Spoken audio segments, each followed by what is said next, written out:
안녕하십니까. 사진학과 22학번 백송님이라고 합니다. 건축가 공간 레포트 발표 시작하겠습니다.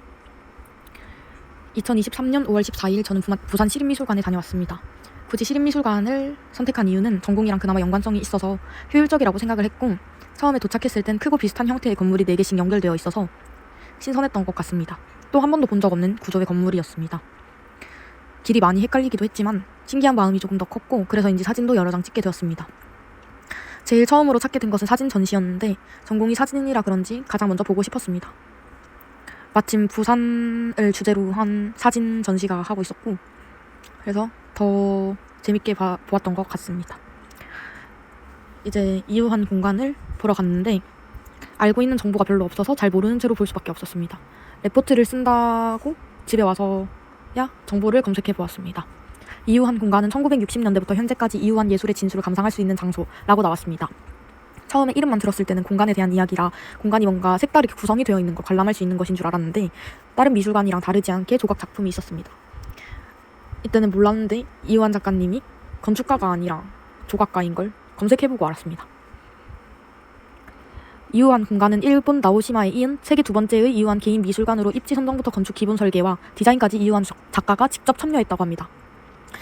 알고 나니까 세부 설계와 작품 한 점 한 점에 열정을 담았구나 라는 생각이 들 수밖에 없었습니다.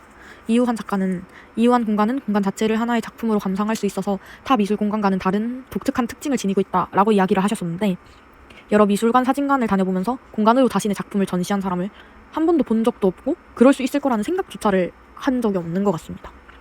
그래서 뭔가 더 신기하고 대단하다고 느껴졌던 것 같습니다.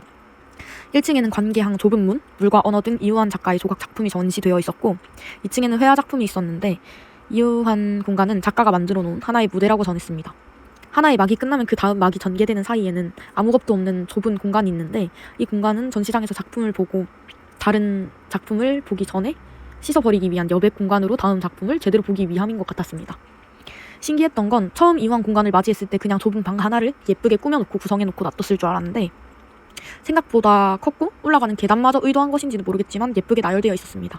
사진을 전공하면서 그림자가 예쁘게 지는 것이 좋아서 선과 면이 많은 구조물을 좋아하는데, 여기에 계단이 딱 그렇게 되어 있었습니다. 창도 통유리로 되어 있어서 그림자도 정말 예쁘게 들어왔고, 그림자와 계단이 만나니까 이제껏 볼 수 없었던 층층한 그림자가 펼쳐졌습니다. 이번 기회로 시립미술관을 다녀왔을 때 가장 많이 든 생각은 여러 가지 건물들을 고민했지만 시립미술관에 온 것이 정말 다행이고 잘한 일이다 였습니다. 사진과 다른 입체 작품들을 감상하는 재미도 분명히 있었지만 이유한 공간을 보면서 이런 전시도 할 수 있구나를 많이 느꼈던 것 같습니다. 신기한 게 많았고 그만큼 좋은 추억이었던 것 같습니다. 다음에는 굳이 올 일이 없어도 다시 한번 방문해도 좋겠다 생각이 들었습니다. 이상으로 발표를 마치겠습니다.